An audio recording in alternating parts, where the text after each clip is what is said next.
नमस्कार दोस्तों, स्वागत है आपका मेरे इस चैनल पर। दोस्तों, आज हम बात करने वाले हैं एप्स्टीन फाइल्स केस की। कौन है ये जेफरी एप्स्टीन?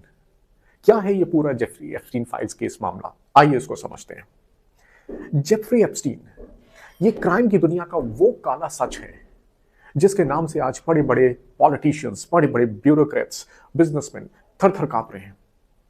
आखिर ऐसा क्या काला सच छिपा हुआ था जेफरी एप्स्टीन के पास जो उसके मरने के बाद अपने आप जिन्न के रूप में बाहर आने लग गया है? क्यों ये लोग डरे हुए हैं एप्स्टीन फाइल से? आखिर क्या है उस एप्स्टीन फाइल्स में ऐसा? आखिर क्या बाहर आ रहा है जिससे लोग डर रहे हैं? जेफरी एप्स्टीन जो जिंदा रहते ना कर सका, वो जेफरी एप्स्टीन के मरने के बाद अपने आप हो रहा है। एप्स्टीन फाइल्स जैसे जैसे खुलती जा रही हैं, पूरे दुनिया में इन्होंने डर का माहौल बना के रखा हुआ है कई बड़े बड़े उद्योगपति और पॉलिटिशियंस के बीच। क्या ब्रिटेन, क्या अमेरिका, क्या इंडिया, क्या चाइना, कई देशों के बड़े बड़े लोग इन जेफरी एप्स्टीन फाइल्स के केस के खुलने से डरे हुए हैं। किसी को अपनी सीट गंवाने की चिंता है, तो किसी को अपना करियर, कंपनी, बिजनेस बर्बाद होने का डर है।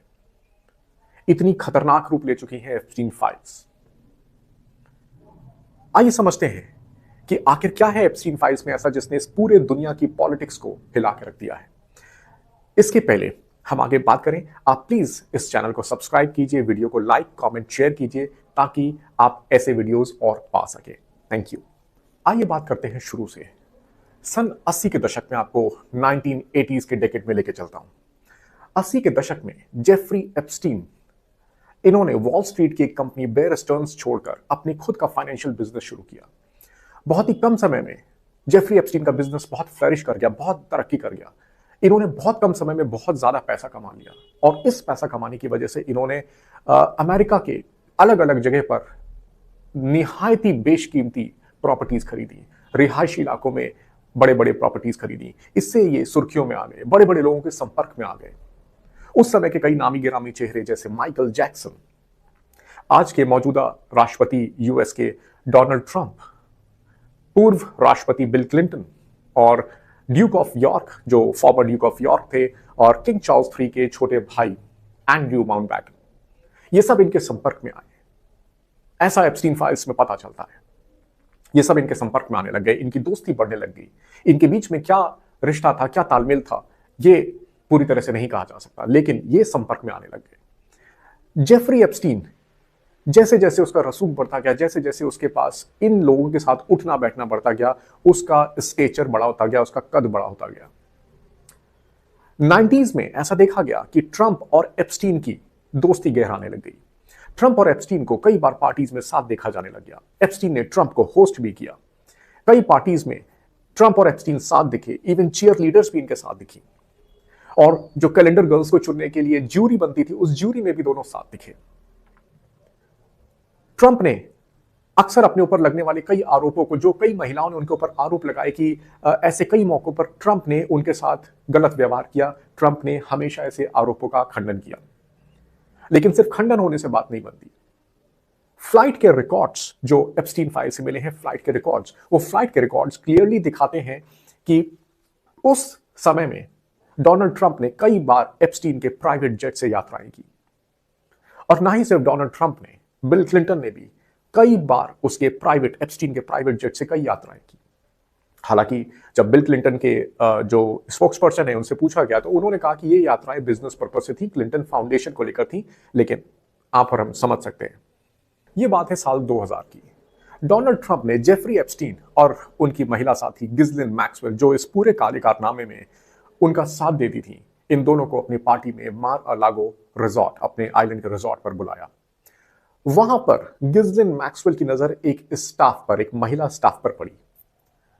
उन्होंने उस महिला स्टाफ को जेफरी एप्स्टीन की मैसेज, उसको मसाज देने के काम के लिए इनवाइट किया, उसको ल्यूक्रेटिव ऑफर दिया होगा। वर्जीनिया जेफरे नाम की महिला उनके ऑफर को एक्सेप्ट कर लिया और बाद में वर्जीनिया जेफरे ने खुद यह बात बताई कि उनको इस मसाज के बिजनेस के थ्रू बड़े बड़े लोगों के बीच में भेजा जाने लग गया। उनको किसी ऑब्जेक्ट की तरह, किसी सामान की तरह लोगों के बीच परोसा जाने लग गया। ये वर्जीनिया जेफरे ने खुद कबूल किया। हालांकि 2025 में प्रेजेंट ईयर में डोनाल्ड ट्रंप ने कहा कि यही उनके और जेफरी एप्स्टीन के बीच में रिश्ते टूटने की वजह थी। उनको नहीं पता था कि जेफरी एप्स्टीन और गिज़लेन मैक्सवेल ने उनके एक स्टाफ को, एक महिला स्टाफ को ऐसा ऑफर दिया। बाद में जब उन्हें पता चला तो उन्होंने कहा कि उनके बीच में रिश्ते टूटने का यही कारण था। उन्होंने जेफरी एप्स्टीन को क्लियरली ये बात बोली कि आइंदा वो उनके किसी भी स्टाफ को हायर ना करें या कोई भी ऐसा गलत काम ना करें। लेकिन एक बड़े न्यूज़पेपर की बात माने तो ये असल वजह नहीं थी उनके रिश्ते टूटने की। इस न्यूज़पेपर के अकॉर्डिंग उनके बीच में रिश्ते टूटने की असल वजह थी 2004 में एक बड़ी बिजनेस डील का फेल होना। एक बड़ी रिहायशी प्रॉपर्टी के लिए डोनाल्ड ट्रंप और जेफरी एप्स्टीन दोनों ने आमने सामने आकर बोली लगाई। जेफरी एप्स्टीन डोनाल्ड ट्रंप के सामने हार गया। डोनाल्ड ट्रंप ने 41 मिलियन डॉलर की डील जीत ली और इसी डील के साथ वो दोनों के रिश्ते खराब हो गए। अब ये डील हारने के बाद जेफरी एप्स्टीन की मुश्किलें बढ़ने लग गई। यहां से उनकी मुश्किलें थमने का नाम नहीं ले रही थी। इस डील के फेल होने के कुछ हफ्ते बाद पाम बीच पुलिस जेफरी एप्स्टीन के पीछे पड़ गई। पाम बीच पुलिस को ऐसा शक हुआ, कुछ इनपुट्स मिले कि जेफरी एप्स्टीन के बंगले पर कम उम्र की अंडर एज लड़कियों का आना जाना लगा रहता है। अब ये किस वजह से है? पुलिस का शक जेफरी एप्स्टीन पे बढ़ता गया। पुलिस ने निगरानी रखनी शुरू कर दी और इसी के बीच कुछ महीनों बाद एक महिला सामने आई। महिला ने पुलिस में एक रिपोर्ट दर्ज कराई कि उसकी बेटी को निर्वस्त्र होकर, नेकेड होकर जेफरी एप्स्टीन को मसाज देने के लिए एक मोटी रकम ऑफर की गई। इस रिपोर्ट के लिखवाते ही कई लड़कियां सामने आई और उन्होंने भी इसी तरीके की शिकायत पुलिस में दर्ज कराई। अब कई लड़कियों के बयान के चलते पुलिस ने यह मामला दर्ज कर लिया और इन सब के चलते 2006 में एक ज्यूरी ने जेफरी एप्स्टीन पर प्रोस्टिट्यूशन के चार्जेस तय कर दिए। यह पहली बार हुआ था जब जेफरी एप्स्टीन कानून की नजर में पहली बार उन पर शिकंजा कसा। वहीं 2007 में जो फेडरल प्रोसिक्यूटर्स थे, जो सरकारी वकील थे, उन्होंने करीब करीब 60 चार्जेस जेफरी एप्स्टीन पर तय किए और ये चार्जेस वो कोर्ट में प्रेजेंट करने के लिए पूरी तरह से तैयार थे। उस समय हुआ एक बड़ा खेल। जब फेडरल प्रोसिक्यूटर्स ने ये 60 चार्जेस जेफरी एप्स्टीन के खिलाफ तय करने की पूरी तैयारी कर ली थी, वहीं एप्स्टीन के लॉयर्स ने यूएस अटॉर्नी के साथ एक प्ली डील करी। इस प्ली डील के तहत 2008 में जेफरी एप्स्टीन ने अपने 2 गुनाहों को कबूल किया। ये 2 गुनाह थे उनके सॉलिसिटिंग प्रोस्टिट्यूशन, यानी प्रोस्टिट्यूशन के लिए उकसाना, और soliciting prostitution from a minor, यानी नाबालिग को प्रोस्टिट्यूशन के लिए उकसाना। उन्होंने ये दोनों चार्जेस कबूल कर लिए और इसी के साथ उनको जेल हो गई। उनको 18 महीने की जेल की सजा सुनाई दी। लेकिन यूएस अटॉर्नी से डील की वजह से वो बच गए। यूएस अटॉर्नी से जो उनकी एक सीक्रेट डील हुई थी वो उनके विक्टिम्स को भी नहीं बताई गई और इस डील के तहत जो फेडरल एजेंसीज थी वो एक नॉन प्रोसिक्यूशन एग्रीमेंट लेकर आई। नॉन प्रोसिक्यूशन एग्रीमेंट में क्या शर्तें रखी गई थी, कैसे जेफरी एप्स्टीन और उनके साथी सरकार का साथ दे रहे थे, ये कुछ भी क्लियर नहीं था। लेकिन नॉन प्रोसिक्यूशन एग्रीमेंट आने की वजह से जेफरी एप्स्टीन और उनके साथियों को पूरी तरह से इम्यूनिटी मिल गई और वो सिर्फ 13 महीने में ही कोर्ट से रिहा हो गए, वो जेल से रिहा हो गए। रिहा होने के बाद जेफरी एप्स्टीन ने बहुत तेजी से अपने ऊपर लगे बहुत सारे केसों को निपटारा किया। उन्होंने बहुत सारे विक्टिम से बात करके किसी तरह से केसेस को निपटाया। इनमें से एक केस था जेन डू का। सन 2009 में यह नॉन प्रोसिक्यूशन एग्रीमेंट को खोला गया। इसके बाद 2011 में वर्जीनिया जेफरे, जिसको जेफरी एप्स्टीन के लिए गिज़लेन मैक्सवेल ने डोनाल्ड ट्रंप के रिजॉर्ट से हायर किया था, वही वर्जीनिया जेफरे, उन्होंने $5 लाख में जेफरी एप्स्टीन से सेटलमेंट कर लिया। लेकिन इसके पीछे एक बहुत बड़ा खेल कर गई वो। $5 लाख से सेटलमेंट करने के बावजूद उन्होंने अपनी कहानी और प्रिंस एंड्रयूज के साथ जुड़े अपने फोटोग्राफ्स एक ब्रिटिश न्यूज़पेपर को बेच दी और ब्रिटिश न्यूज़पेपर ने यह कहानी और प्रिंस एंड्रयू के साथ उनकी फोटो अखबार में छाप दी। इसके बाद ब्रिटेन में भूचाल आ गया। 2015 में वर्जीनिया जेफरे ने एक बार फिर से गिज़लेन मैक्सवेल पर केस कर दिया, लेकिन गिज़लेन मैक्सवेल ने किसी तरह से फिर से केस रफा दफा कर लिया। वो बड़े शातिर थे इस चीज के लिए, केस रफा दफा कर लेते थे, लेकिन इससे काम नहीं चला। केस तो रफा दफा हो गया, लेकिन एक news agency the Miami Herald और उससे जुड़ी एक खुफिया पत्रकार जूली ब्राउन, इन्होंने एक सार्वजनिक मांग करी कि इस पूरे केस से रिलेटेड जो डॉक्यूमेंट्स हैं वो सार्वजनिक किए जाएं, सब पब्लिक किए जाएं। इसके बाद 2018 में एक बड़ा हड़कंप मचा। यही खुफिया पत्रकार जूली ब्राउन की जो खुफिया पत्रकारिता थी, खुफिया रिपोर्ट थी, उसमें 80 ऐसे महिलाओं के जिनका यौन शोषण एप्स्टीन ने किया था, उनकी रिपोर्ट सार्वजनिक कर दी गई, उनकी रिपोर्ट पेपर में छाप दी गई। मायामी हेरल्ड ने वो रिपोर्ट पब्लिक कर दी। और उसके बाद जितने भी लोग जेफरी एप्स्टीन के साथ घूमते फिरते फोटोग्राफ्स में कहीं पर भी दिखते थे, उन सब पर सवाल उठने लग गए। आखिर इतने रसूखदार लोगों के साथ उठने बैठने से ही तो कहीं जेफरी एप्स्टीन को इस पूरे मामले में सहूलियत नहीं मिल रही, कहीं वो उनको बचाया तो नहीं जा रहा, ये कड़ियां जोड़ी जाने लग गई। ऐसे लोगों पर सवाल उठने शुरू हो गए कि वो जेफरी एप्स्टीन के साथ क्यों दिख रहे हैं। जुलाई 2009 में एप्स्टीन को 2 जुर्मों में sex trafficking of minors and conspiracy to commit the sex trafficking of minors, इन 2 जुर्मों में उनको सजा सुना दी गई और उनको अरेस्ट करके जेल में डाल दिया गया। यह जुलाई 2019 की बात थी। ठीक 1 महीने बाद अगस्त 2019 को जेफरी एप्स्टीन अपने जेल के कमरे में मरे पाए गए।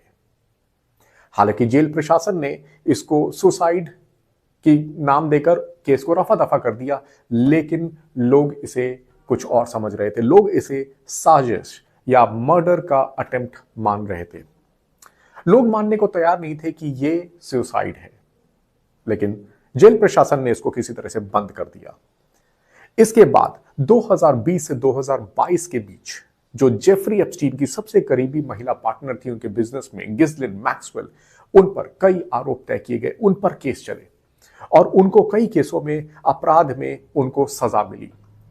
उनको 20 साल की जेल की सजा सुनाई गई।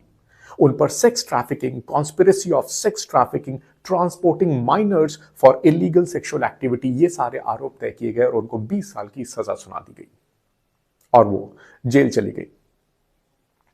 2024 में अपने चुनावी कैंपेन में डोनाल्ड ट्रंप ने यह वादा किया एक चैनल के इंटरव्यू में कि वो अगर राष्ट्रपति बनेंगे तो एप्स्टीन से जुड़ी सारी फाइल्स को पब्लिक कर देंगे, वो सारे डॉक्यूमेंट्स को रिलीज कर देंगे। इसके बाद एप्स्टीन फाइल्स को रिलीज करने के लिए, पब्लिक करने के लिए बहुत बड़ी एक डिमांड उठने लग गई। यहीं तक नहीं, डोनाल्ड ट्रंप के कई करीबी सहयोगी, उन्होंने भी डोनाल्ड ट्रंप पर प्रेशर बनाना शुरू कर दिया कि राष्ट्रपति बनते ही वो ये फाइल्स को सार्वजनिक कर दें। हालांकि फरवरी 2025 में अटॉर्नी जनरल ने कुछ मागा एक्टिविस्ट को व्हाइट हाउस में बुलाया और उनको एप्स्टीन फाइल्स पार्ट 1 काफी काट-छाट के बाद उनको हैंड ओवर करी। इसी साल जुलाई 2025 में डिपार्टमेंट ऑफ जस्टिस, जो अमेरिका का डिपार्टमेंट ऑफ जस्टिस है, उसने अपनी 2 पन्ने की रिपोर्ट में कहा कि अब और सबूतों की जरूरत नहीं है, अब और रिकॉर्ड्स की जरूरत नहीं है, जितना था वो काफी है। अब जितना था उसमें तो पहले ही बहुत काट-छाट थी, तो इससे तो कुछ सामने आना नहीं था, इसलिए ट्रांसपेरेंसी की डिमांड और तेज होती गई, प्रेशर बनने लग गया। इसी के साथ जुलाई 2025 में एक अखबार ने डोनाल्ड ट्रंप के 2003 के उस अश्लील ग्रीटिंग कार्ड को, जो उन्होंने जेफरी एप्स्टीन की 50वीं बर्थडे के लिए बनाया था, उसको पब्लिश कर दिया, उसको पेपर में छाप दिया। हालांकि ट्रंप ने इसको डिनाई किया, उन्होंने बोला ये उनके साइन नहीं है, ये उनका बनाया हुआ ग्रीटिंग कार्ड नहीं है। लेकिन सितंबर 2025 में जो हाउस ओवरसाइट कमेटी थी, उसको एप्स्टीन एस्टेट ने ये ग्रीटिंग कार्ड सबूत के तौर पर सौंप दिया। अब इसका खंडन करने की गुंजाइश नहीं बची थी। ये साबित हो गया कि ये ग्रीटिंग कार्ड बनाया गया। आखिरकार समय आ गया था, ट्रांसपेरेंसी की डिमांड बढ़ रही थी, लोग सड़कों पर प्रदर्शन करने लग गए थे, फोटो सार्वजनिक होने लग गई थी, इसलिए प्रेशर बना कि अब ये कानून को पास किया जाए। उसके बाद नवंबर 2025, इसी साल नवंबर 2025 में जो हाउस ऑफ रिप्रेजेंटेटिव्स है, जो अमेरिका की संसद है, वो चालू हुई और एक बिल लाया गया, एप्स्टीन फाइल्स ट्रांसपेरेंसी एक्ट, जो अगर चलकर कानून बना गया, बिल लाया गया, जिस पर डेमोक्रेट्स और रिपब्लिक दोनों को वोटिंग से इसको पास कराना था।